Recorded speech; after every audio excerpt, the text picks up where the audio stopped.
Did you hear the rumor? You didn't kill someone? If you didn't kill someone, it's not enough. What happened?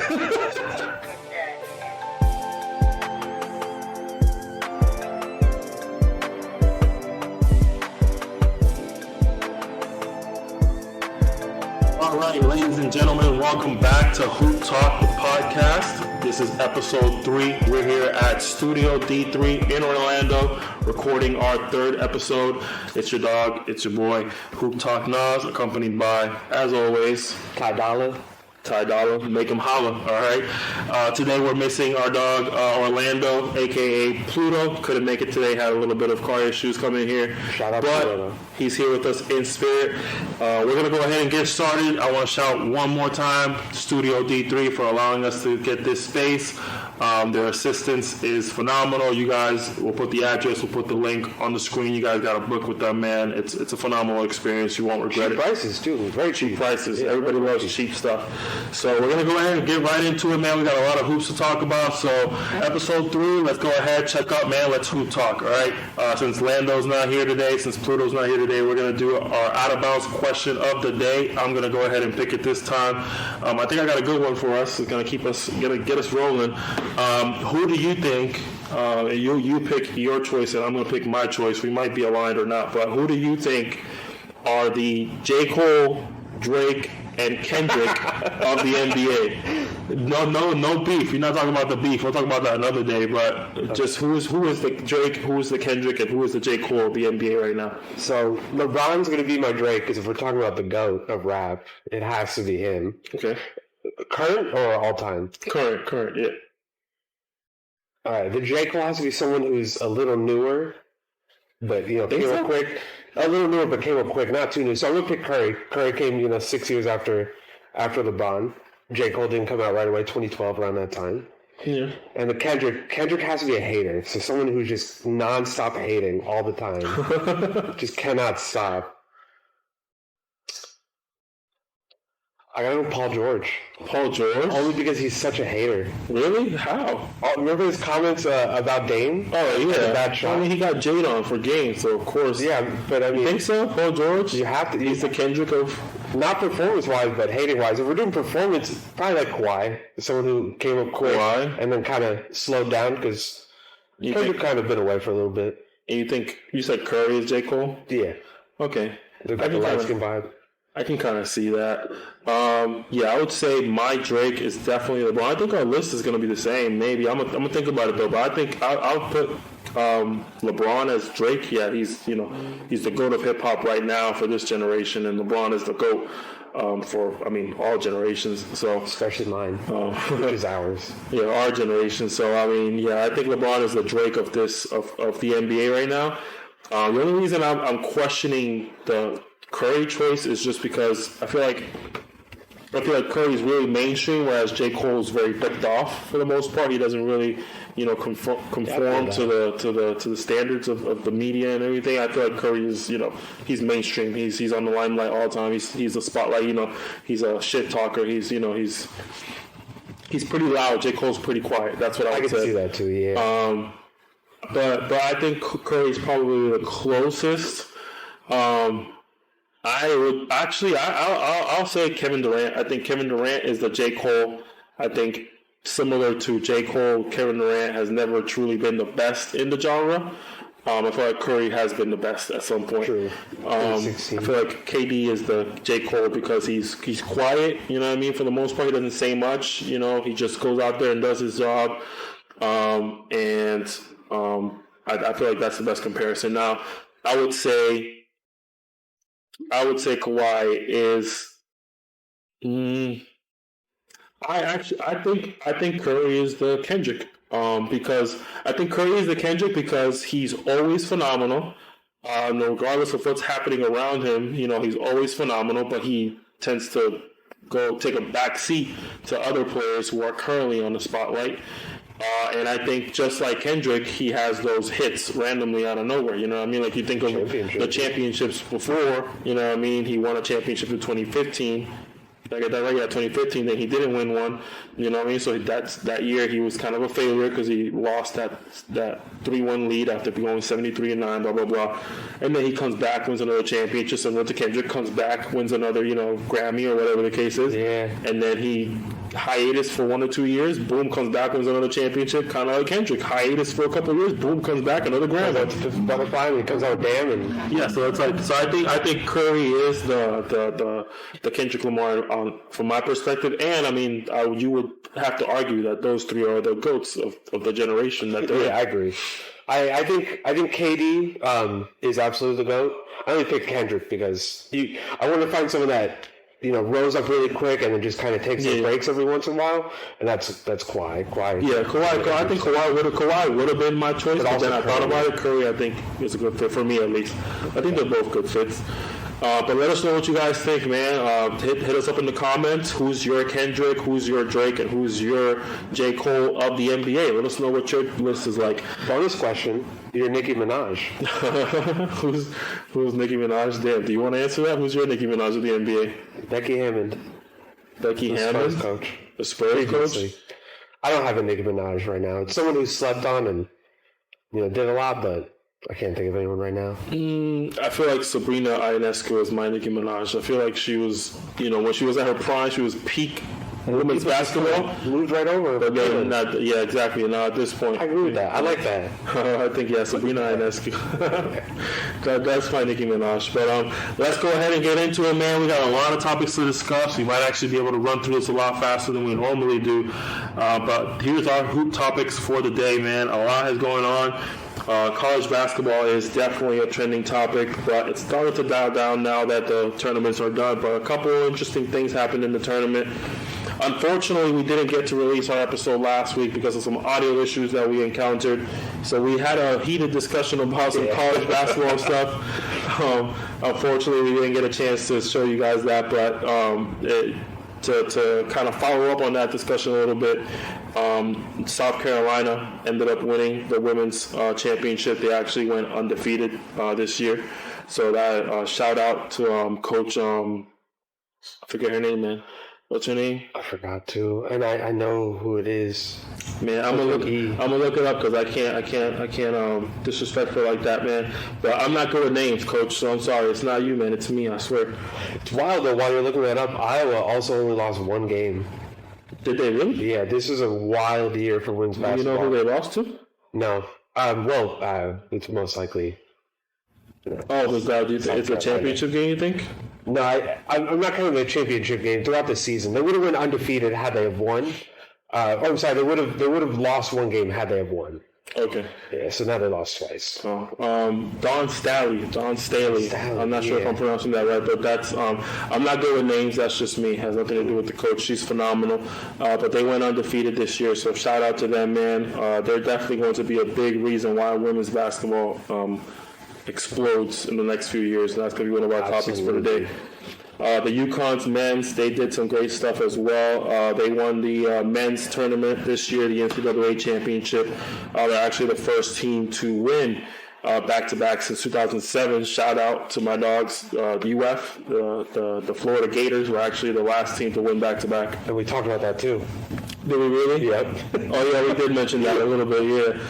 But the UConn men's team, they're the first team since 2007. So that's, 17 years? Yeah. So it's been 17. That's huge. That's a long time. So UConn's always been dominant, man. So shout out to UConn. They're doing big things. I think the UConn coach is actually, I just saw that they hired somebody, but he was in the running for Kentucky's job. Kentucky's head coaching job as well. Because Calipari left, which is going to be a topic for today. But staying in the realm of, I'll actually skip my list here. I'm going to go to Donovan Clingan. I'm not sure how to pronounce it. Man, a lot of names this year that I can't pronounce. I'm starting to feel like Charles Barkley. But Donovan just declared for the draft. There's speculation that he's actually a top 5 pick. He's actually projected He's projected 1, actually. Yeah, I saw an article that said he's projected to be number 1 or potentially be number 1. Sarr, I forget his first name. Alex Sarr just declared for the draft today as well. I didn't add to my list, but I remembered he just declared for the draft. McCain from Duke just before from the draft. That dude's nasty. He gets a lot of flack online because he paints his nails and he does TikToks. But you saw him during the game when they lost 32 points, I think it was. Yeah, he's tough. I think he should have stayed an extra year, but that's just me. I think with Cooper Flag and the dude from the NBA Africa League or development thing, I think with them two coming, it was probably best for him to leave. Because he wouldn't get any of the time. Yeah, Filipowski, my dog, Filipowski, he's also from Duke, by the way, in case you didn't know. He also declared for the draft, so that's another one. He definitely needed to go. He's projected to be lottery for sure. I like him, but he needed to go because the dude from Africa, he's going to take that center spot. Absolutely. So that dude's 7'1", I think, 7'2". Yeah, 7'1", I believe. Yeah, he's solid. He's big. He's a high schooler. He's big as fuck. But he had to go because Filipowski was not gonna get. Filipowski was probably gonna battle it out and get it anyway because a coach likes him anyway. But split minutes regardless. It was gonna be a tough decision to split those minutes because both those dudes need to play minimum 30 minutes. You know what I mean? Filipowski's raw. That's what I'm saying. I'm not saying it because he's not good enough to compete. And I forgot his name, of course, because I'm bad with names, apparently. Today I just can't think of any names. But he's good enough to compete, for sure. But he had to go. But in the same realm of women's basketball, man, you worded this yourself, a women's basketball resurgence, man. How about you? You tell me. What do you mean by that, man? What do you think? This has been like the most wild experience these last 2 years. Because it's not something that's only happening this year. We had last year with LSU versus Iowa. Crazy game. We saw everyone talking about it. And then we have a rematch again this year. But not only that, we have the resurgence of Paige Beckers. She's healthy again. She's been playing insane. We have Juju. She's coming up. Like, women's basketball is seeing something I feel like we've never really seen. And I recognize that it's kind of expanded because now you go on like TikTok, you go on Instagram, you check the reels, and you see memes about women's basketball. You see memes about Caitlin lighting up Haley Van Lith. So it's just crazy. It's getting exciting. They're creating an amazing brand of basketball, and it's not just UConn winning like it always was. It's these other teams coming up and they're doing things. We have Cameron Brink, in Stanford. She's declaring for the draft too. It's just an exciting brand of basketball with exciting people, and they have storylines behind them. They have rivalries. I love that. Mm-hmm. Yeah, I think this is definitely going to be... I wouldn't say this is going to be the year. I think it's going to take a year or two for it to really sink in. But I love what Paige is doing, man. I think she's really uplifting the women's basketball community. I'm sorry, did I say Paige? You are right, though, Paige. I said Paige? Yeah. Oh, I meant to say Caitlin. I'm sorry. I meant to say Caitlin. I love what she's doing for the basketball, for the women's basketball community. But yeah, I was going to follow up with Paige. Paige is also a phenomenal player. I think what's really different about this generation is the grittiness, the toughness, and the hard-nosed way that they play. The trash talking, the shit talking, like they're not only putting together the basketball highlights, but they're putting together the mic work, and it's kind of like that WWE Attitude Era where now it's all about we got that attitude, that persona, like that draws attention. Because at the end of the day, people love negativity. You know what I mean? So they want to hear you trash talk. They want to hear you talk shit. That's why the NBA does so well. It doesn't do well because they score a lot. It does well because people talk shit to each other. Yeah, because there's the competitiveness of sports that people just love. That's why football and all these sports are so popular around, because it's that competitiveness. And I think Angel Reese, Caitlin Clark, Paige Beckers, all these female hoopers bring that level of intensity that I felt like wasn't really televised before, because these women were dogs from the beginning. You know what I mean? Like it's not like this is the first time we've seen hoopers like this. Like Diana Taurasi was a dog. Like Diana Taurasi, Kelsey Bird, Kelsey Plum. These girls were dogs, like Sabrina Ionescu, and they're newer, so not even them, but like Candace Parker and Maya Moore, all these women, they were dogs too. But I feel like ever since last year, it's just like you said, it's been a resurgence in the media. So I think they're going to do some big things. The NCAA women's tournament actually had more views this year than the men's. If I remember the numbers, I don't remember the numbers exactly, but it was 18 million to 15 million. So that 3 million is a big gap. You know what I mean? That's a lot. Well, think about it like this: outside of Duke, Can you name 3 college basketball players that were men this year in the tournament? You say Duke because I'm Outside a Duke fan? because you're a Duke fan. Yeah, 3, yeah, for sure. Rob, yeah, 3. Yeah, but I just love basketball. Okay, I just want to make sure. Yeah, I could definitely name 3. I mean, like you got and as soon as I say it, I'll forget his name. No, not Dillingham. That's what I was going to say, but that's the dude that we were just talking trash about last week. Edie? Edie, yeah, Zach Edey, Rob Dillingham, and of course I know my guys from Duke. But I think I can't name you probably more than 5, just to be completely honest. I wrote down a list of 10, 15, 20 women's basketball players because they're that famous right now. Yes, I mean, you're better than me. I couldn't. But I think the name of the game today is Nas's dad with names. So that's not really saying much. Yeah, that's not really saying much. I mean, honestly, I just remember Jason Tatum for the most part. I don't remember anybody else. I'm not just kidding. But yeah, I mean, 3 million difference there in views. That's a big thing because you really think about it. I mean, if you had to ballpark a number, how many of those views you think were because of Caitlin Clark? A lot. I easily say 17 million of them were because of Caitlin Clark.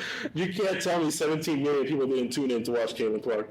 We have to see how many viewed last year to compare it. True. I will include that comparison so you can see. True. But that's how you know. If they had more views than the men's, they probably broke the record this year. I didn't look at it that far. Yeah, I think they actually had more views in the last 5 finals of NBA as well. That's believable. Yeah, that's definitely believable. That's not shocking. I mean, Miami versus Denver. Who the fuck knows? Come on now. But yeah, I think the Bucks versus Suns. What is that? But to keep the shine on the women's basketball, though, I'll leave this one for last. But Indiana sold. I think the number was like 93%. But I'm not gonna quote it because I might be wrong. But it was 90% plus. So it was 90+% of their home tickets already, and this was a couple days ago, so they probably already scratched the surface of 95 and up by now. Indiana is predicted, not predicted. Well, yes, they're predicted to draft Caitlin Clark. We all know they're going to. I would hope. But they have the number 1 pick in the WNBA draft. So I would hope they'd make the right decision and draft Caitlin Clark. If they don't, just remove them from the league. I mean, because they can't even get Paige because Paige is doing another year at UConn. So yeah, so really have to draft Angel Reese. No offense, I love my black women, but I'm just saying, like, she's not the right choice. She's not the right choice at the end of the day. So, shout out my black queens. Shout out my black queens, right? But they're predicted to draft her. Of course, that's the obvious choice. The Aces, this is crazy. The Aces switched they play the Indiana Pacers, of course. I'm sorry, the Indiana Fever, of course, at some point. And they switched the arena. They scheduled a different arena that I believe holds, I think they said 8,000 extra people in comparison to the old arena, just because they're predicting the Fever, Indiana, will draft Caitlin Clark, and they're going to play her. So they're trying to seat more butts because they're going to come watch Caitlin Clark. I guess you could say they have Caitlin Clark Fever. All right, that's not one of your better ones. No, but it's. When have you ever seen that women's basketball? We didn't see that in like the NBA that much. Wemby, a little bit, but yeah. Outside of Wemby and Zion, like it's every couple of years. Yeah, we don't see that often, so it's crazy. They switch your whole arena is crazy. That's what I'm saying. The Spurs, they added seats, I believe. They renovated, I think is what it is. I think they opened a section for Wemby. How many times do the teams make those changes to their arena for that? It's not often, so it's a sign. It's not. They're not even changing the arena. They're actually changing locations for that game. But that's insane. Based on the past, the WNBA has had some stars coming in. Kelsey Plum was a highly hyped up star coming out of college. Excuse me. Sabrina Ionescu was hyped. You know what I mean? Candace Parker was one of the greatest women's basketball players of all time. Lisa Leslie, you know what I mean? That was way back then. So maybe that's not the best example. But they have fumbled in the past. Will they fumble Caitlin Clark? Will they have the correct resources to make this skyrocket their market? I don't think they'll fumble, and I think the issue with the previous draft class that you spoke about was the overall structure of the WNBA. It was, primarily fundamentals based. We didn't have too many rivalries. Another big issue at times with the WNBA is that everyone was so close. There was that camaraderie. Where I think now, looking at the draft that's coming in, we have two rivals coming in. We have, Angel Reese, we have Caitlin Clark. We have other people that are competing for the MVP award. We have, I'm blanking on her name. Oh no, Cameron Brink. She's coming as well. I think that this class is just one of the best WNBA classes you've ever seen. It's deep. It's very deep, and it just continues to get deeper as more people declare for the draft. And it would have been even crazier because previously Paige Beckers was expected to go for this draft as well. She's coming back for another year. But I think between what they have now and then the next 3 years of people that will be declaring, I think that this is going to be a completely different brand of basketball for the WNBA. So you think they're going to actually do I think they're going to do something very good. I have high hopes for them. I will say that. I'll give them the benefit of the doubt, but at the same time, it's hard to believe, years of history. You know what I mean? Like they haven't made the best decisions in regards to when they air their games. What time they play. So many factors play a role in marketing and promotion and branding. You know what I mean? Like you got to make the right decisions. Interestingly enough, this wasn't even something that I was originally going to talk about, but interestingly enough, Mark Cuban, I just saw a reel where he was talking about how he had to butt heads with the NBA because he felt like their marketing wasn't the strongest or wasn't the best. So after years of debating back and forth with them, they basically improved their marketing. So I agree with that too. Look at Dirk. Dirk really never got marketed. Yeah, exactly. That's why Dirk is one of those low-key superstars, like he's one of the greatest players to ever play the game, but he doesn't have that same level of hype as players do in this generation. So, marketing is a big factor here. Caitlin Clark's going to do her thing, you know what I mean? Like, even though Diana Taurasi doesn't think so. But Caitlin Clark's going to do her thing at the end of the day. But it's up to the NBA the WNBA to really market her appropriately, and I just don't know if I'm ready or convinced that they are prepared to do so. I think they have all the tools, though. I'll say that. Yeah, I think they have all the tools.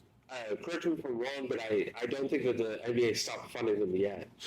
I think I don't think so. Funds into them. So with the NBA's product, they're making money. They have a lot more opportunity, and Adam Silver will probably do whatever he can to put even more money in. I hope so, at least. Lexi Brown, I believe, is her name for the Sparks. She's on Gil's Arena. She just spoke about how the Sparks players, they don't even have access to the gym. Like, they can't just show up whenever they want. Like, these NBA players can show up to the gym whenever they feel like it. You know what I mean? To the practice facility, middle of the night. I think their coaches are probably even required to just answer any call. You know what I mean? Like, if Jason Tatum hits up the coach right now, at this time right now, it's actually 11 o'clock at night, hits him up right now and says, I want to go to the gym and put up some shots because I played terrible today, they have to let him in. You know what I mean? And the fact that the WNBA doesn't have access and stuff like that, it does show up. They don't have the resources. That's my concern. Is like they don't have the resources to put these women in the podium like they deserve. You know what I mean? And Caitlin Clark might be the game changer. The Indiana Fever might just make more money than they've ever made in their life. Absolutely. At least that first season. That's going to be a game changer. So I'm not prepared to really decide whether or not I believe that they have the resources to make it happen. But I'll give them the benefit of the doubt. They might actually be able to do it. I hope they do. I really do, because Caitlin Clark deserves it. All of them do. Angel Reese deserves it.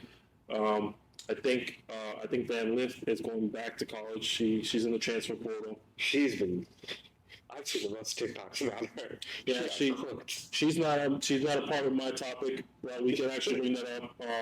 Van Lith, I don't know how much in touch you're in with that topic, but did she, in hindsight, hindsight is 2020. In hindsight, did she make the right decision by transferring to LSU?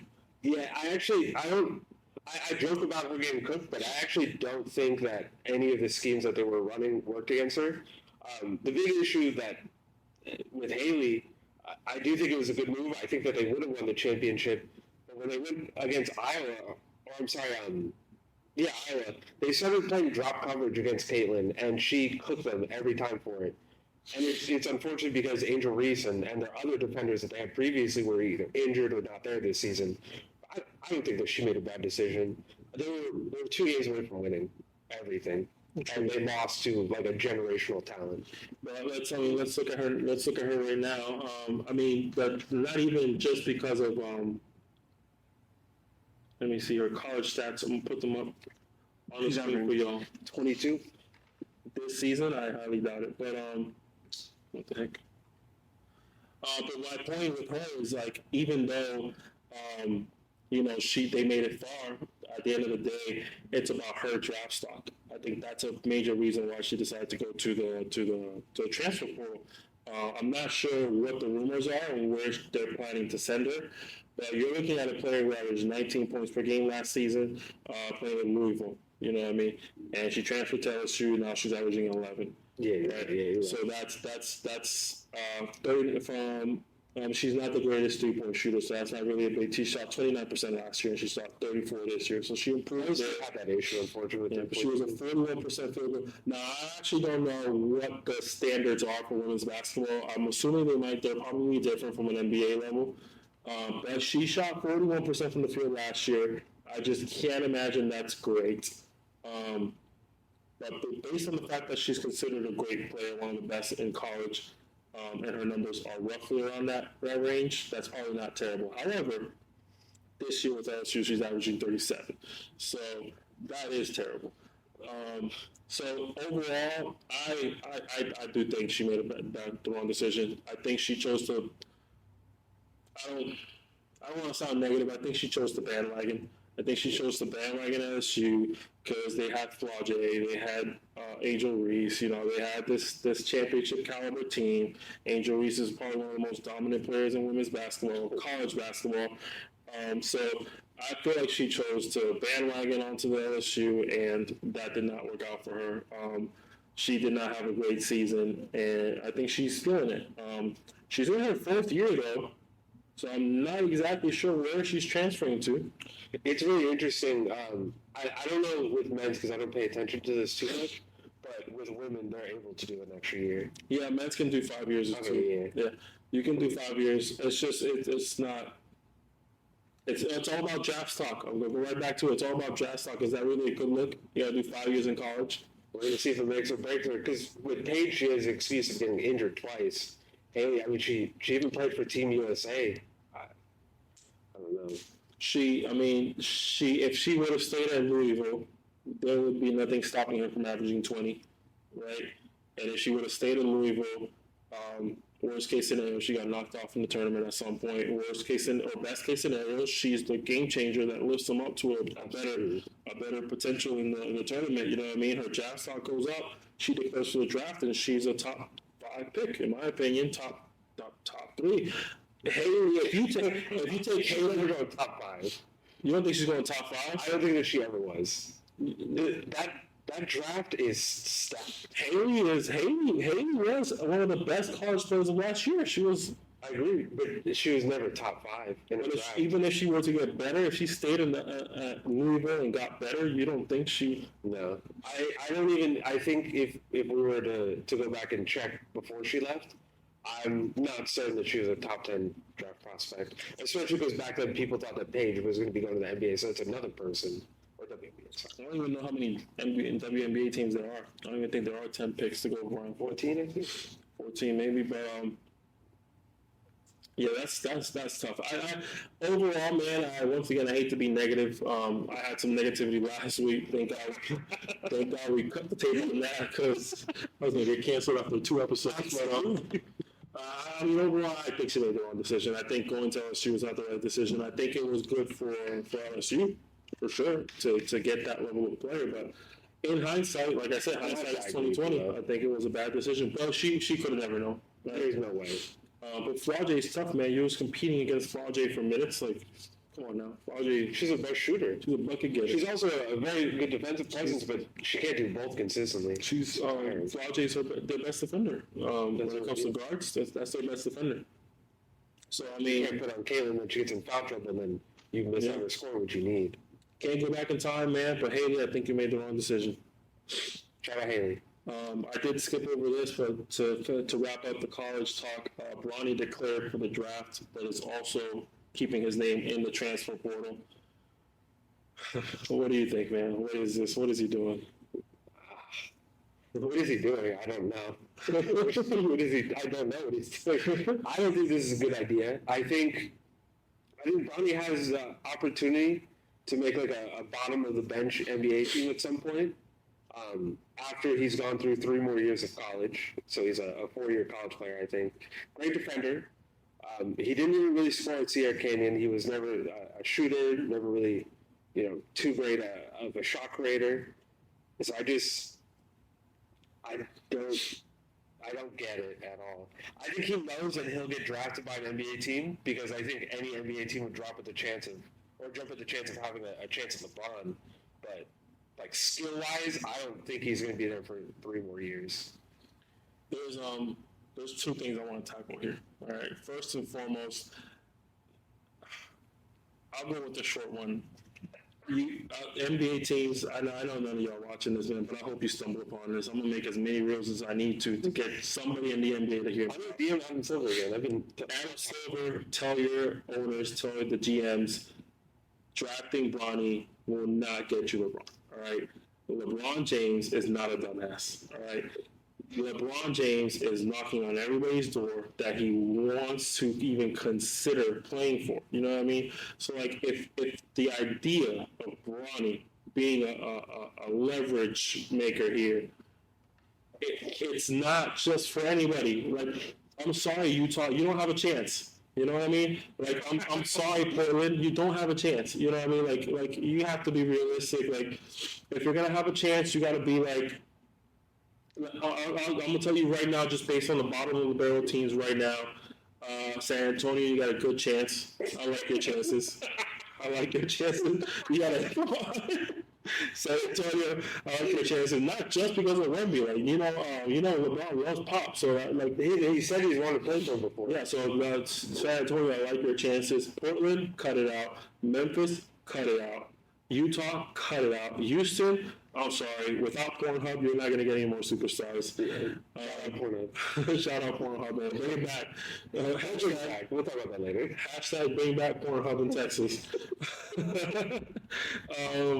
Detroit, you don't have a chance. Washington, you don't have a chance. Charlotte, get the fuck out the league, man. Stop it. Put Brandon Miller somewhere else. Put Lamelo somewhere else. Let's eliminate Charlotte from the NBA, and let's put Seattle back in here. All right, that's enough. I agree with that. Toronto, Pelicans to the East. That's a dark horse. Toronto, that's a dark horse. I mean, LeBron James does love Drake. That's a dark horse. He loves Toronto. You're teetering. You're Brooklyn. You're teetering. I don't really think Toronto has a pick. Why wouldn't they? Who would they lose it from? The Kawhi trade. From the Kawhi trade? They traded a few. Shit, that was 2019. I don't know. You dig 5 years and you can't trade every other year. Or you have to trade every other year. Sure. Well, Toronto, I'm sorry. To be honest, bottom of the barrel teams, it's just San Antonio. And then I also just learned, I picked this topic first because it was going to be the short one, but it's not so far. And I just learned that Lakers might just keep their 2024 pick because I think the Pelicans have a choice between taking their 2024 or 2025 pick from the Anthony Davis trade 5 fucking years ago. But whatever, let's not get into it. Lakers said, if you haven't noticed. It was worth it. Yeah, it was worth it. It was definitely worth it. But they have the choice to get this pick from us or next pick or next year. This draft is trash. So if they decide to take our next year's pick, and we got our pick this year, realistically speaking, that's it. We're drafting Bronny. That's it. No. We're drafting Bronny. That's it. Why not? Tell me why not? Why would you? I agree. But the question is, why not? Because the reason that you should pick anybody else. No, but to get on to the other thing that you talked about is Bronny as a player, man.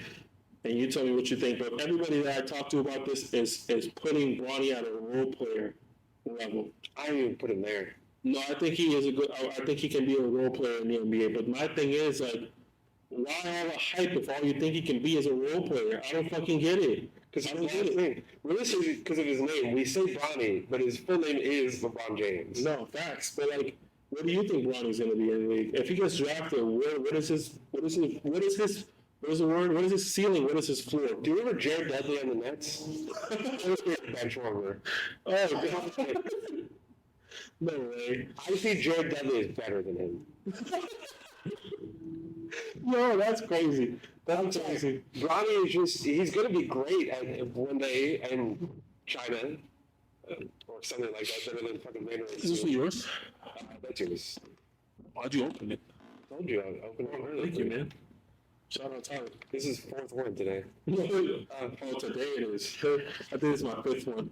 Shout out to Michelob Ultra. We can use the sponsorship. I'll zoom in just so you guys can see. Official sponsor of the NBA, Michelob Ultra. Yeah, my wife is on a low carb diet, so I had to get Michelob Ultra. You want healthy beer? Here it is. I'm sorry. Go ahead. Refreshing.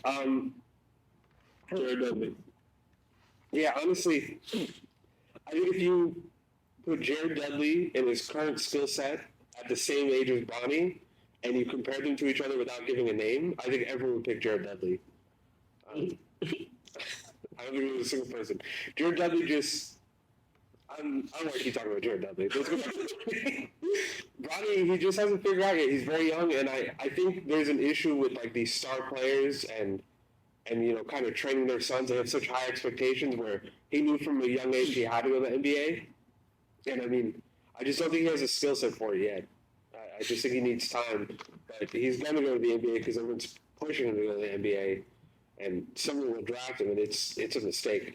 Unless you're using like a late 2nd round pick, then it'll be fine. What are the chances you draft like a Jokic, Isaiah Thomas, Draymond Green, the 2nd round guys that do turn into something? Fred VanVleet. Yeah, you never know. I think Fred VanVleet went undrafted. Yeah. But you never know. You're right. I do think Bronny has role player potential. I do think that he's a solid defender. He's a great defender, in my opinion. Which I have a lot of good things to say about Bronny, to be honest with you. But I'll give him his props. He is a great defender, at the very least. He's super athletic. Well, of course, his name is LeBron James, after all. And he can knock down a shot. He's not like a shot maker. He's not like a shot creator. I'm not saying he's like a shot creator. I'm saying like he can knock down an open shot. He's like he can knock down an open shot for sure. So can I. Huh? So can I. It's take 36 to 10. Okay, I see your point. I'll just say I think he can fit a role player spot at the very least. But if we're talking about peak, man, if your peak is a role player, that's wild. There's this much like attention towards you, and you're only going to be a role player. Danny Adiva, I say his name wrong, but he's on the Wizards. He's a role player. He doesn't get anywhere near this sort of recognition. No, fact. And he deserves it. He's tough, though. Yeah, he's good. Denny? Yeah, Denny on the Wizards, he's tough. Shout out to dog Denny. But, shout out to Wizards. No, shout out to the Wizards. But, yeah, I think you're right. I think the way you said it is perfect. I think if your peak is a role player, then, yeah, that's wild. Yeah. For sure. And that's what all these podcasts are talking about. Like, I was watching Jeff T's podcast. I was watching Gil's Arena. I was watching all these podcasts. And they're all holding him to the same esteem. Like, he's going to be a good role player. But I was like, why are you drafting him? He's going to be a good role player. Let that man go undrafted and sign him or something. You know what I mean? Like, late seconds. That's perfect. That's what the role players are for. But I think overall, that's what he's doing with this decision, which is how this all started, is declaring for the draft and staying in the portal. It's just a backup plan. I think he needs to stay in college one more year, you know what I mean? And I told this to my friends in the group chat that we have. I'll tell you, see how you feel, but this is the scenario that I think is going to happen. I think LeBron runs it back with the Lakers. I think they pursue Trae Young heavily, and I think they can make that happen. I think they pursue Trae Young heavily with the hopes of post-LeBron allowing AD and Trae Young to run it, which I'm sorry, I think that's... Because they also saw Reeves, too. That's dope. Vanderbilt, they have a lot of pieces, I think that's dope. The rumor is Reeves would have to go in that situation. But anyway, I'm not here to focus on that. The point is, the scenario to me is that he runs it back with the Lakers, picks up his option from one last year. They go hard in free agency to add another star. They win or lose, doesn't matter what the outcome is going to be. I think he ends up asking for a trade to go to Cleveland. I think Bronny goes to Ohio State in the transfer portal, and I think Cleveland drafts him. I think LeBron asks for a trade. Oh, no. We have a return. I think it makes sense. He's trying to put Cleveland in a good position. Oh, I'm sorry, he's trying to leave the Lakers in a good position. You trade LeBron, you're going to get back great assets. You know what I mean? You might not get the same assets you would have gotten 3 years ago, but you're going to get picks, and you could easily get a solid player that could pair up well with Trae Young and Anthony Davis. Again, this is my dream scenario. They don't have Trae Young yet. I'm just saying, in my dream scenario, We're playing 3 steps ahead. yeah. So let's assume they don't even get Trae Young. You know what I mean? Let's say they're trying to run it with AD for another 4 years, whatever he has left in his contract. I think he has at least 2 more years left in his contract. But you can get solid picks, and you can even plan it out to where you make it a situation where Donovan Mitchell is the one that you get back for LeBron. You We'll minimize talk the about that picks. later, but Donovan Mitchell might not be on the Cavs for too long. Yeah, I don't think he will be either. But that's that scenario. Forget about Trae Young. You turn that into the scenario. You bring Donovan Mitchell as the second best player in that situation. Performer, we've seen it. Playoff performer next to AD, 2 top tier defenders at the wing in the interior. I think that's a dream scenario right there. And that's something LeBron should pursue. Let's run it back one more year. Let's try this out. You know what I mean? I haven't lost faith yet. Let's try this out. Let's see what happens. Let's work on our free agency. Let's do better. Let's get rid of fucking Ham. I was gonna say there's only one way I see that happen. Let's get rid of fucking Ham. Let's run it back. And whatever happens, win or lose, trade me. I'll sign a 2-year contract or 1-year contract, whatever he wants to play more. However longer he wants to play, that's what I mean to say. I like that. And get back Donovan Mitchell, maybe a pick. Possibly the other way around, you might have to give them a pick. Possibly LeBron is getting up there, you know what I mean? But for Mitchell, I think that's worth it. For Mitchell, I think it's worth it. However, I think the Cavs might just have to give up more. I think it's still LeBron James at the end of the day, you know what I mean? So the dream scenario is there, you know what I mean? And Bronny, one of his options is Oregon and Ohio State. He goes back home to Ohio. That's where he was born. That's LeBron's home, returning. right? Then he gets drafted by Cleveland. LeBron goes back to Cleveland, does his farewell tour with his son in Cleveland. That dream scenario, it makes sense. There's nothing legitimately stopping that scenario from happening and being realistic. I would say nothing that's unrealistic. No, that's crazy. I think that's the best case scenario for him.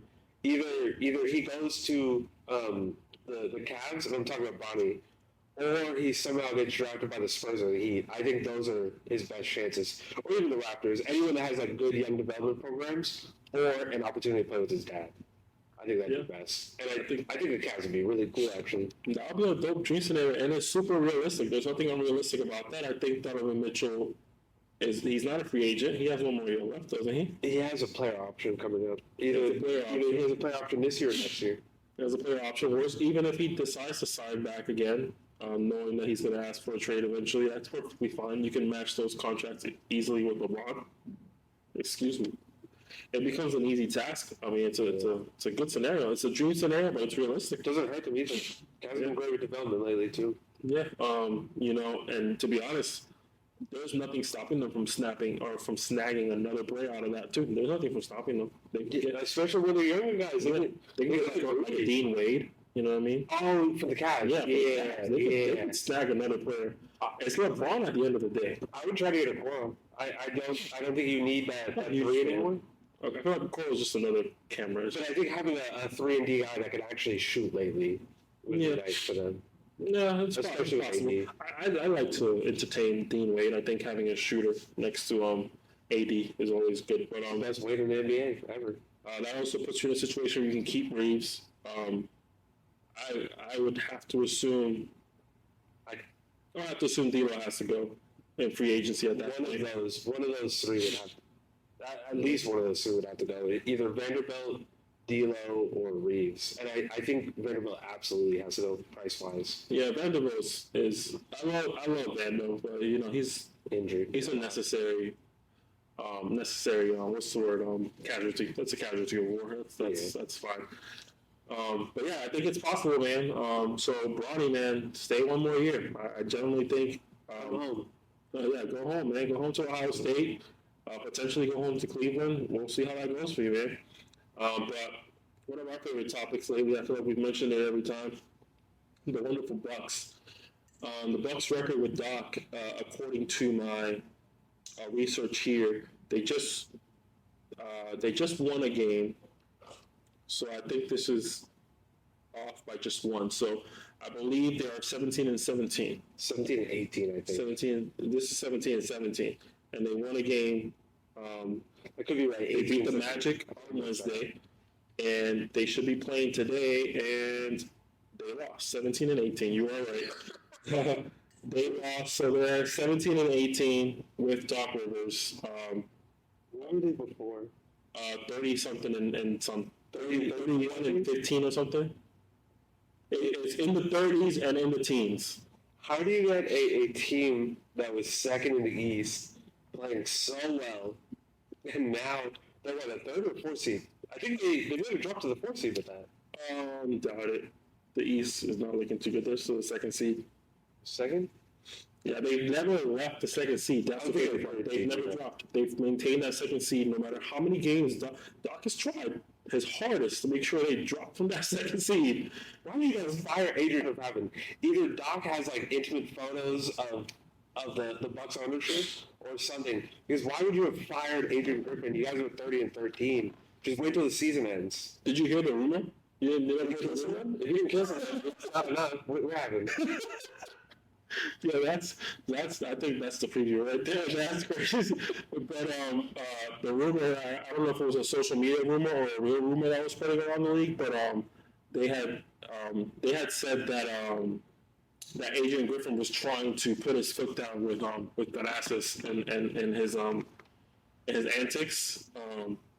I believe Thanasis had gotten 2 technicals or like 3 technicals on the bench in games that he never even played. What are we doing? Yeah, so I think that's the rumor. That's the rumor that they said that he was putting his foot down and Giannis was not having it. He was like, you better sit your ass down, I'm gonna get your ass fired. And I think he challenged Giannis on that notion and he said, all right, I got you fired. fuck around and find out. I'm going with that now. It's on there, so I believe it now. I saw it online earlier.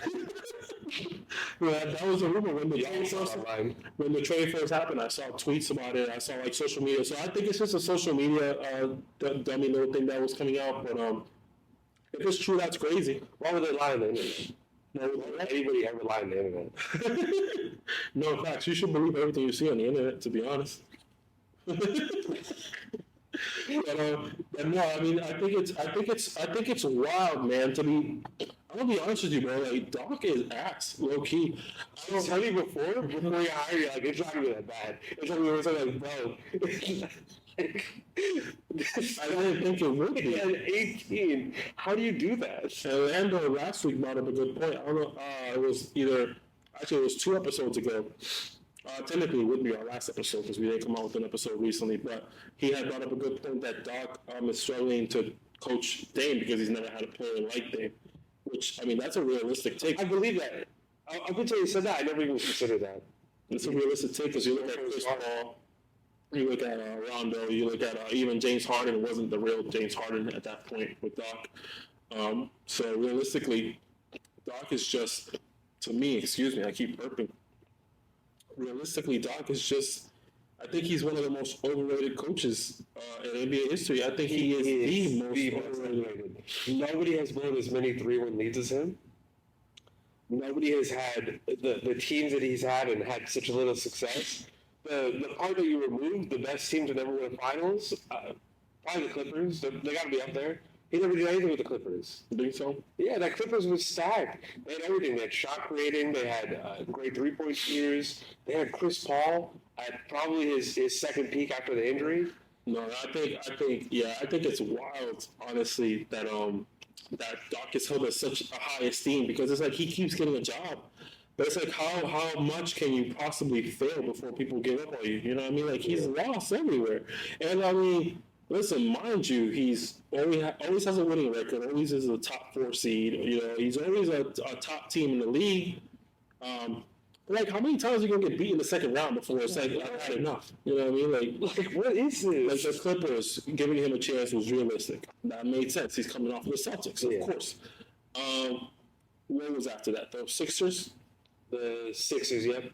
The Sixers, to me, I think at that point, it's like, back then was a dumb hire. Yeah, at that point, it's like, you know what, you saw what he did with the Clippers. Like, he had the talent level, low key. I mean, I don't know what you think about this, but the Sixers probably don't even have the same talent level that the Clippers do. I don't think so. Not at that point, because that's when we're dealing with injuries again. Yeah, so like it's like the Sixers already made a questionable decision. So like now you're talking about the Bucks. Like first of all, he got fired for a reason.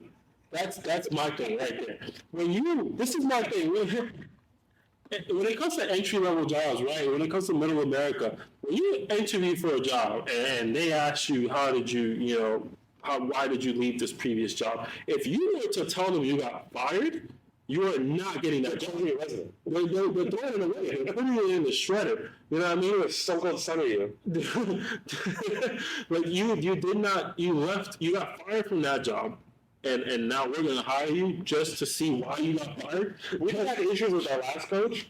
Let's give you a shot. Rock, impeccable record. Let's try one more time. 17 and 18 is blasphemous. It's just Sucks for that one girl who keeps dating these terrible guys because they can fix him.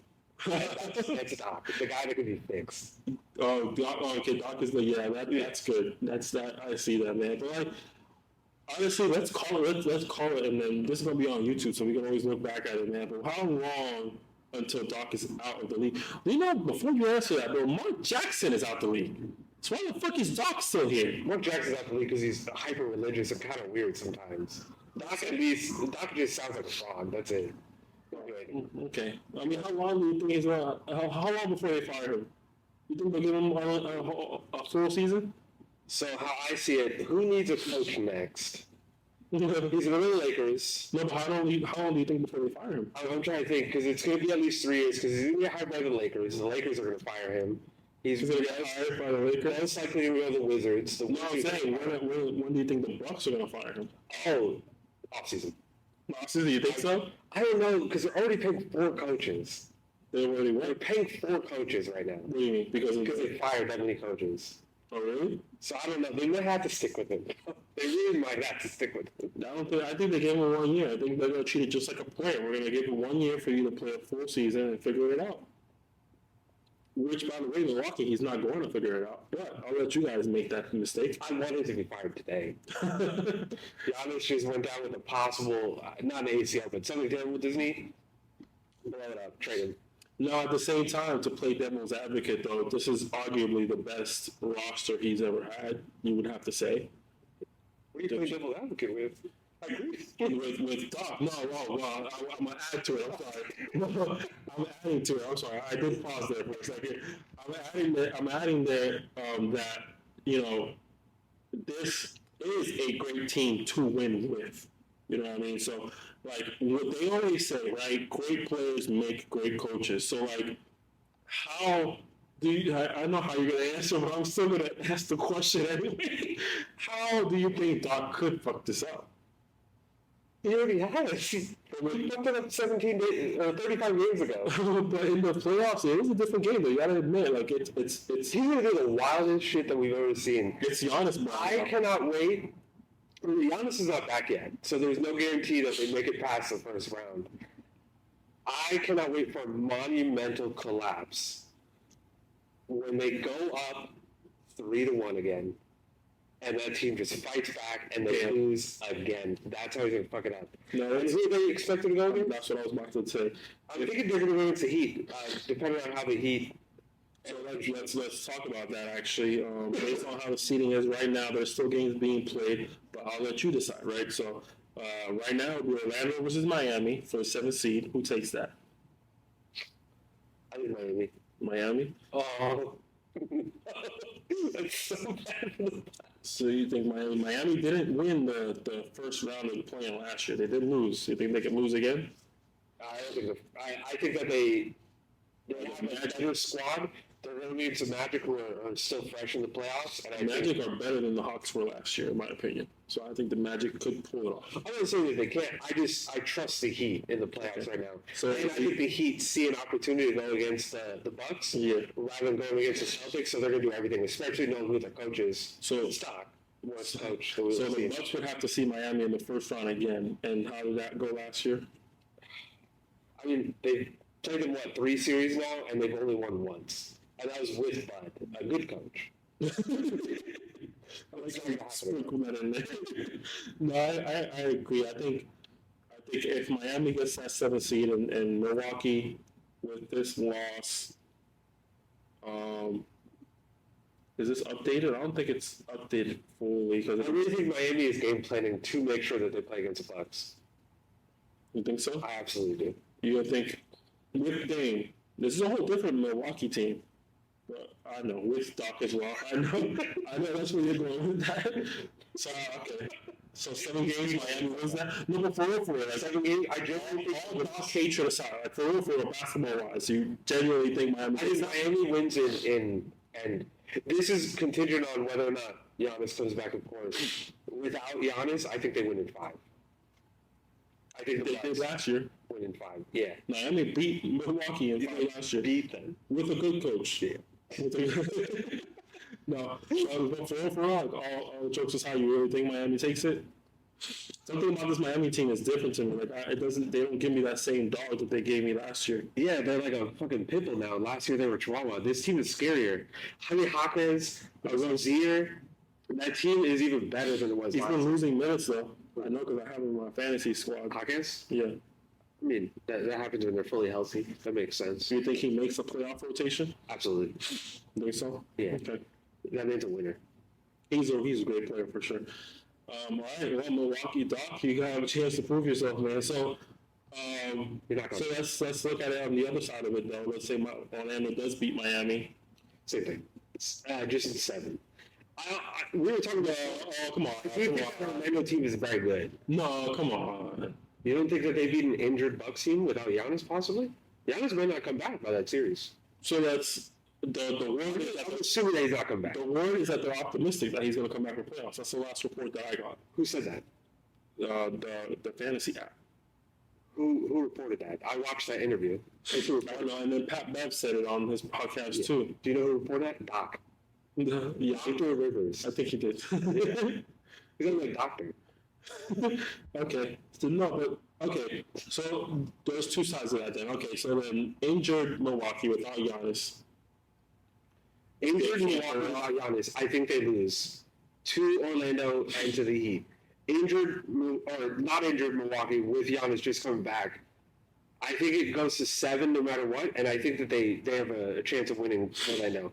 I don't think that they win against Miami just because Giannis come back from injury. They're not going to play him, full minutes right away, especially with the injury he had. Orlando's a great team. I'm an Orlando native fan. Orlando's a great team, but like healthy Bucks. Even if Giannis is not 100%, if he comes back, he's good enough. That's what I said. I think Bucks win in 7. Sit 5. I don't think. Well, and let's look at it. Just for shits and giggles, let's say some shifting happens. Oh no, I can't. Never mind. It's Orlando versus Miami. It has to be. Yeah, that one got locked in. Yeah, it has to be. Okay, so yeah. And then Chicago versus Hawks. Yeah. All right. Well, then I guess that again. And I don't think the Heat want to play against Boston. I think that they're going to do everything possible to ensure that they don't have to play against Boston. Doc, prove us wrong, man. Strong. Yeah, prove us wrong, man. It's your time to shine, man. Let's prove the world wrong, but you can get it done, man. Show them you can get it done. I don't even have optimism. And moving on, man. Yes. I'm gonna go through my quick little fast break here so we can finish off our topics with the last two things. But Ben McLemore was accused of rape. We'll make that a short one, but I did just read a statement from him. And of course, everybody's going to say, what they got to say to come out of this on the positive end. But his statement is that I believe that she was intoxicated, if I'm not mistaken. But he claims that, he was not aggressive, that he would never, blah, blah. He said all the right things at the end of the day. I was telling my friends, and this is, you can choose to comment if you want, but I was telling my friends at the end of the day, if she was intoxicated, I don't think that McLemore comes out of this with any positivity. I think there's some sort of charges that are going to be pressed. Maybe he doesn't have to do jail time, but there'll be something.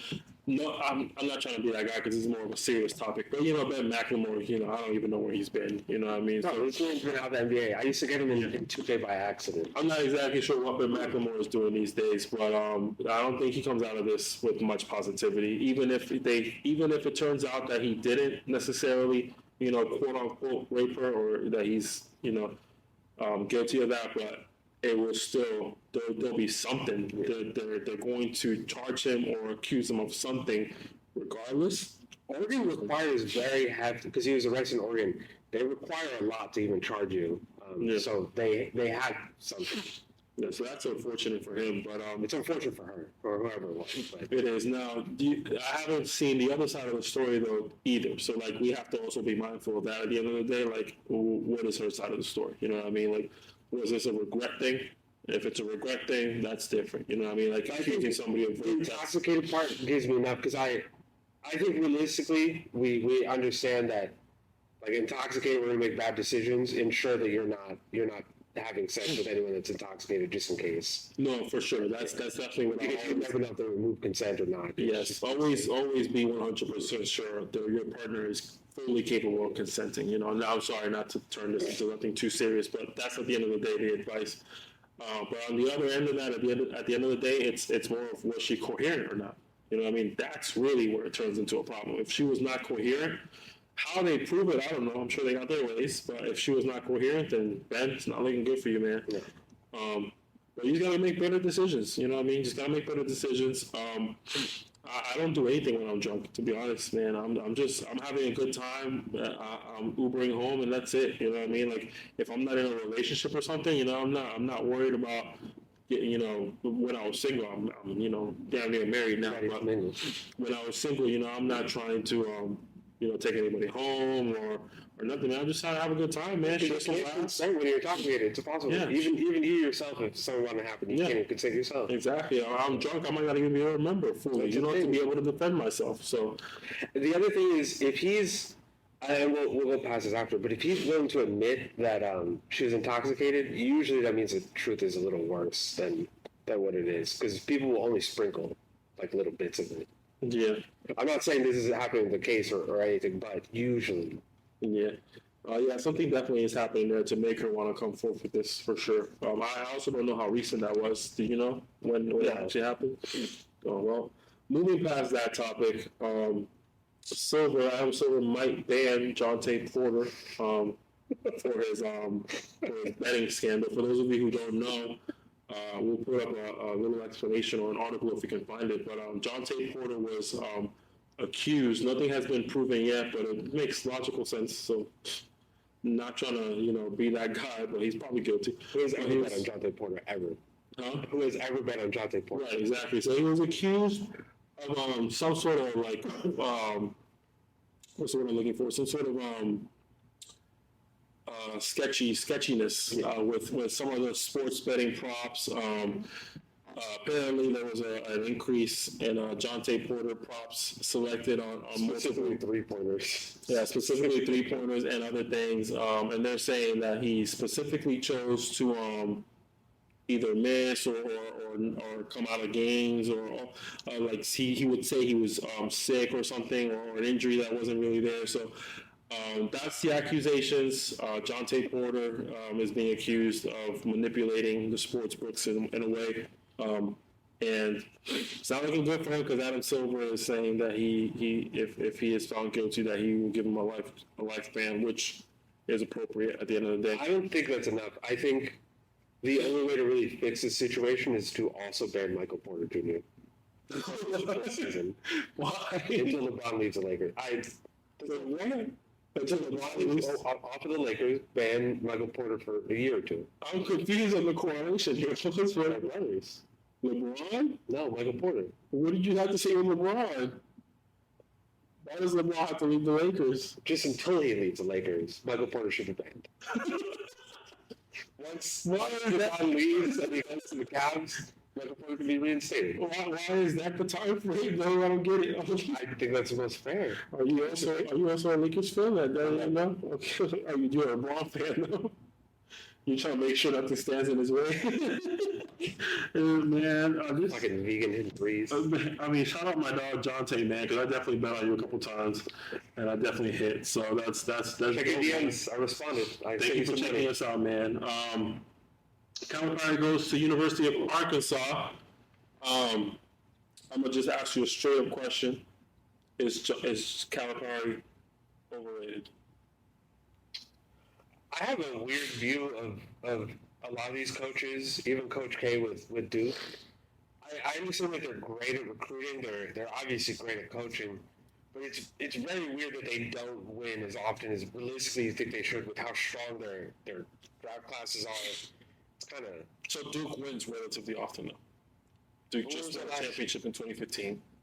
For college standards, that is very close. It's only every year. Yeah, but you expect more with how heavily regarded they are. They won with Austin Rivers too. That was 2012. 3 years before. No, that's great. It's just been 10 years since. Calipari, on the other hand, that is, I think, you guys mentioned that he won with Anthony Davis. I don't recall Anthony Davis winning a championship. You know what? I'm going to look it up right now. You don't have to look it up. Why not? Because you're just right. Yeah. I don't think Anthony Davis won a championship. But either way, how many championships? Okay, go ahead. Either way, how many championships do the Kentucky Wildcats even have? Aside from that, I don't remember the last time Kentucky won a championship.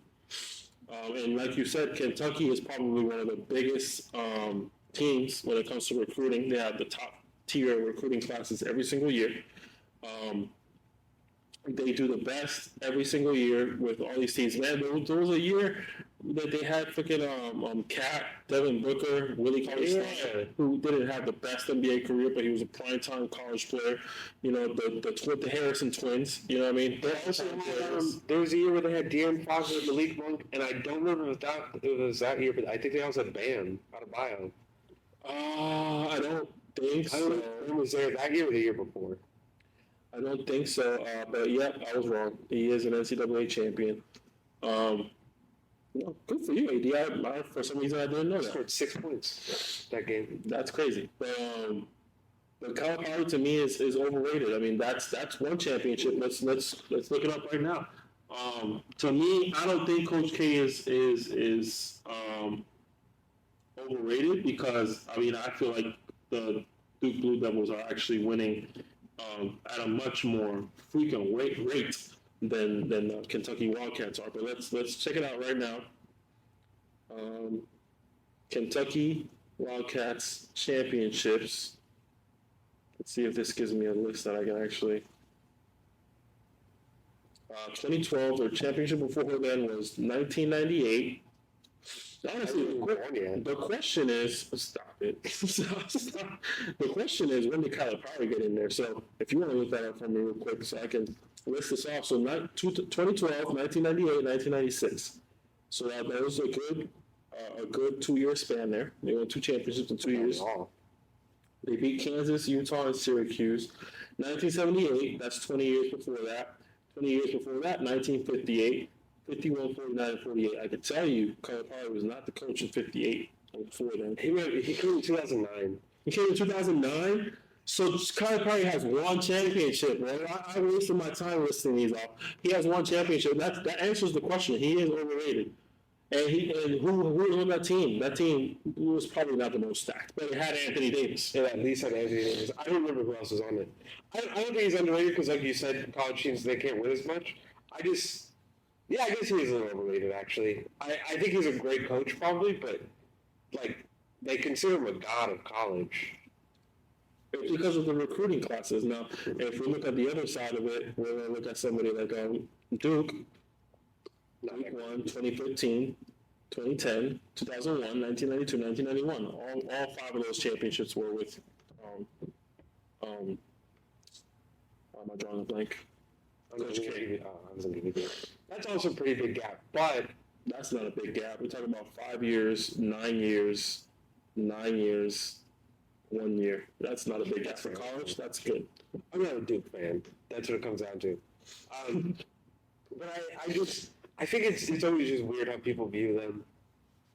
I think that they're great coaches, but they really view them as gods of college. I think it's a little too far sometimes. Yeah, I think it is. I mean, I'm a Duke fan, so I'm gonna be biased. I'm all on Coach K's side. But moving on to our next topic, Celtics are the first team in history to shoot 0 free throws in a game. They're just like me. I don't have much to say about that, but that is insane. 0 free throws. I'm gonna be honest. When I saw that, I thought it was a joke. I think their game only had 2 free throws in general. I thought it was a typo. I thought they meant in the first quarter or the first half. for the full game, the referees were in playoff mode. Yeah, because I think the Bucks only had 2 free throws. Yeah, I believe so. The Bucks had 2 free throws. I think the Bucks. I'm gonna look that up, but I think the Bucks definitely had. Giannis made 1 free throw, so I don't think it was just they were 1 for 2. Oh, so they shot 2 free throws. Oh, okay, yeah, that's what I was about to say. That's wild. In typical playoff mode fashion as well, the Chicago Bulls had themselves a low light of the year. It's difficult to describe. You can describe it as 2 Chicago Bulls players missed a dunk at the same time. Do they both miss the field goal? That's a good question. I think the closest players, I think Torrey Craig, but you can describe it as both players missed a dunk at the same time, or you can also describe it as RJ Drummond missed dunking on his teammate. On him. Yeah. So that was wild. I'm gonna put the highlight on the screen because that was wild. That was actually insane. He legitimately, they both went up. The funny thing is when you see it, you'll see like Torrey Craig literally throws it off the backboard for him to dunk it, but Drummond thinks that it's an alley for him. Realistically speaking, what do you think was wrong though? I think Torrey Craig was wrong. No, I think Drummond was wrong because Torrey Craig never looked back to see if anyone was even behind him.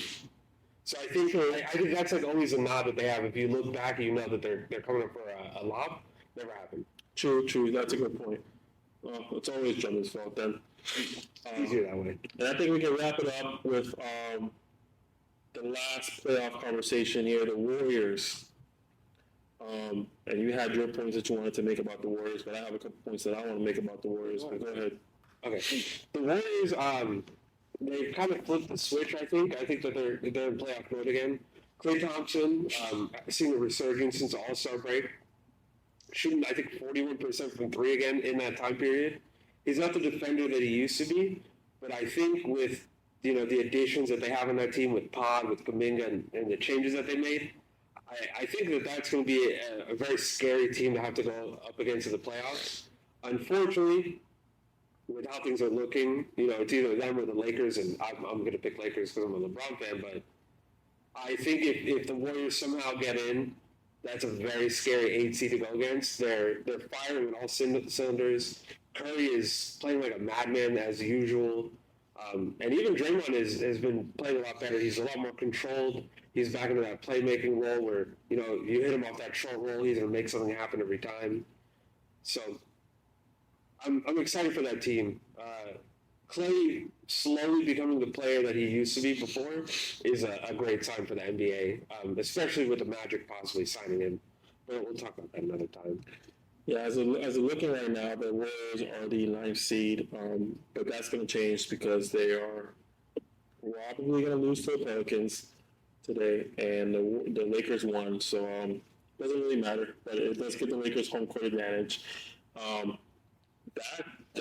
That right there is rough for basketball because now we got Stephen Curry versus LeBron fighting for a spot in the playoffs. That means we are not going to see one of them in the playoffs this year. Yeah. Who is the bigger bust in that situation? I don't think that either of them are a bust in this situation. With everything that the Warriors had to deal with all their injuries and everything, and then also the Lakers with, a terrorist as their head coach, I don't think that either of them, I don't think either of them are a bust. Who do you feel like who's the bigger disappointment? I mean, Lakers. If the Lakers are making out, the Lakers are absolutely. You think so? Yeah. Yeah. As a Lakers fan, I hate to say it, but yeah, I agree. I think the Lakers are the bigger disappointment. It's man, I really hope it doesn't work out that way, man. But I don't want. That's why I want the Lakers to get the 8th or the 7th seed, so they can win the first game, get themselves the 7th seed.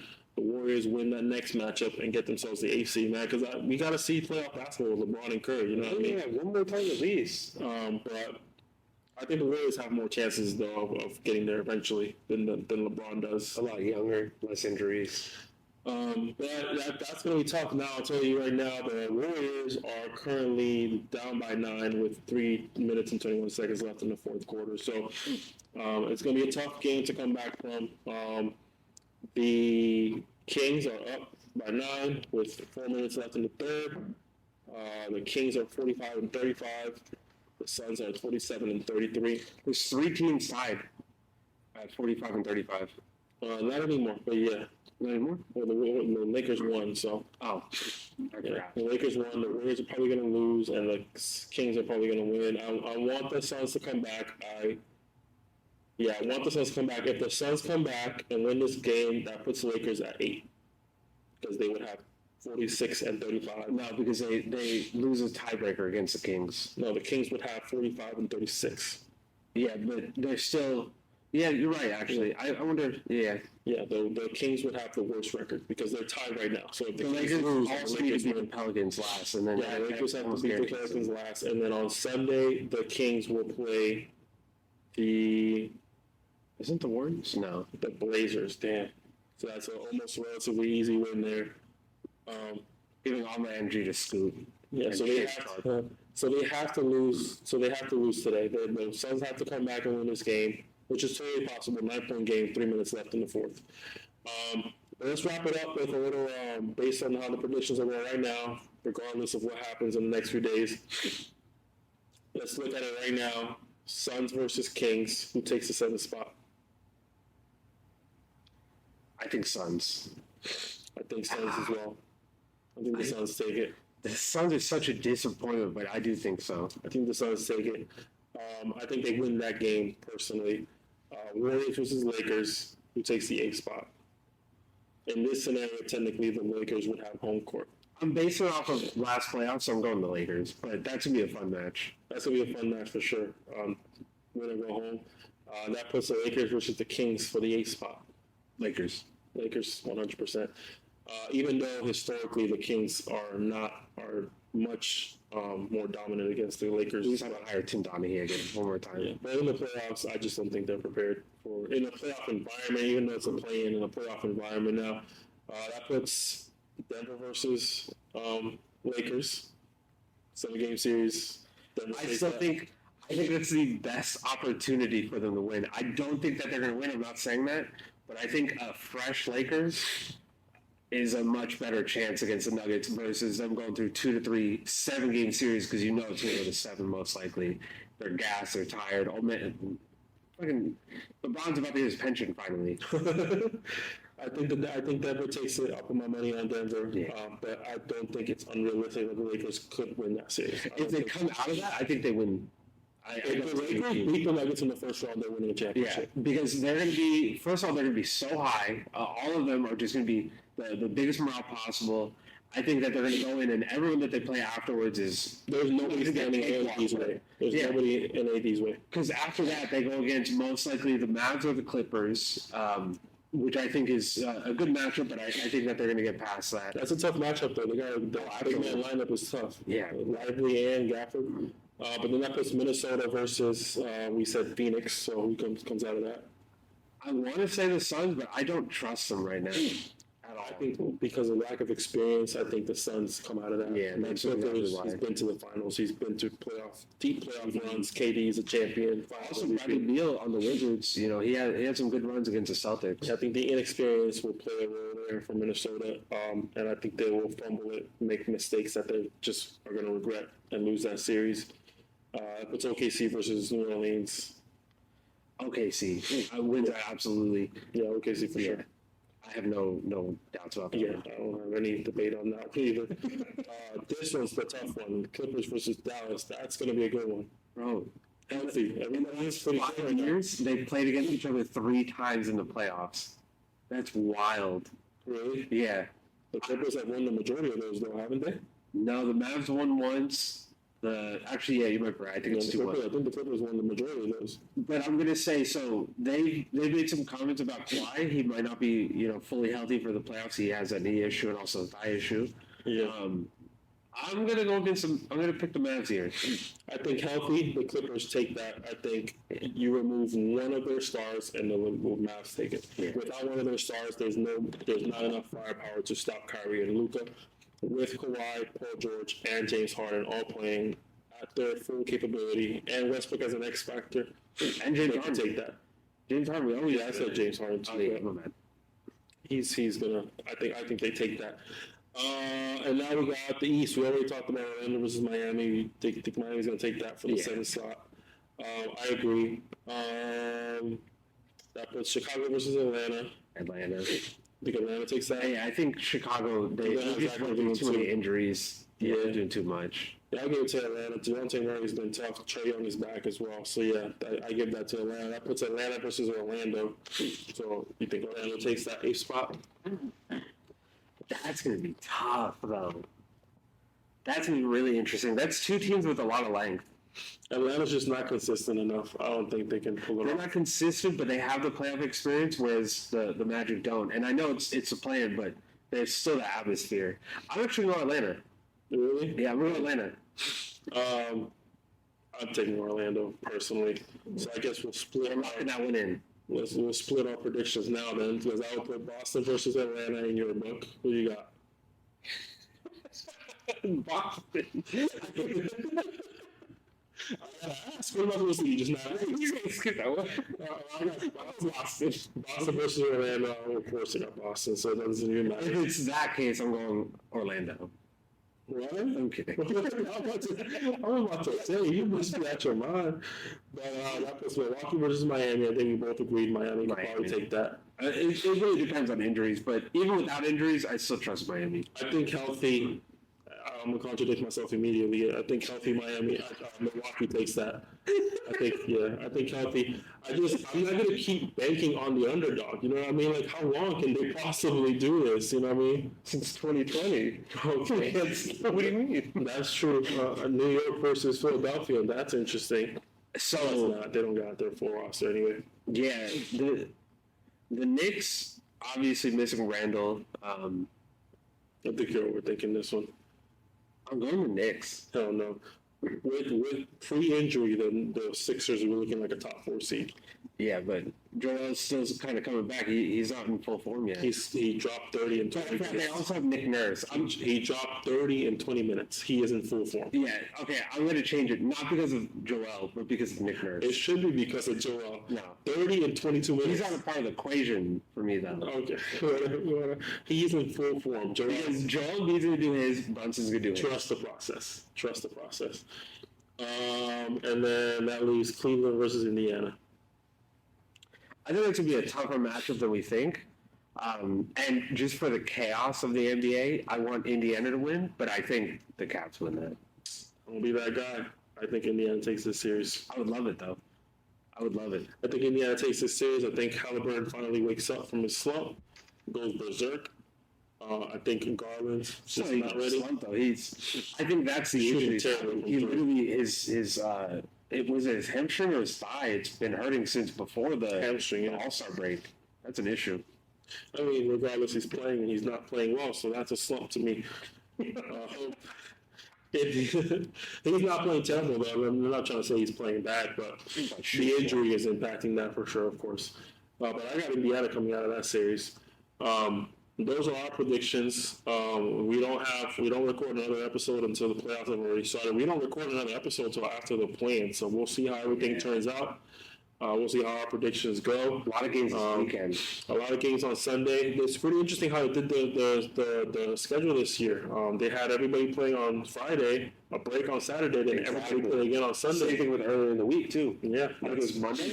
that was a little odd, but those are our predictions. We're locking those in. Thanks y'all for joining us, man. That's where we're gonna wrap it up, man. I'm sorry that our dog Lando couldn't be here with some of his takes, but he'll be back next week for sure. Once again, shout out Studio D3 in Orlando. Great facility, great place for you guys to record. They do a whole lot of things, photo shoots, audio recording, whatever you guys want to do, man. Stop by, hit them up. We'll put their email, their link, their social media. We'll put everything up on the board for you guys to check them out. This is episode 3 of HoopTalk the podcast. It's your boy, HoopTalk Nas. TyDolla. Make everyone TyDolla. Make everyone holler, yes sir. That's all we have for today, man. Check up, game over. Let's see each other again next week. I'll try my best to edit that. See you next week, man.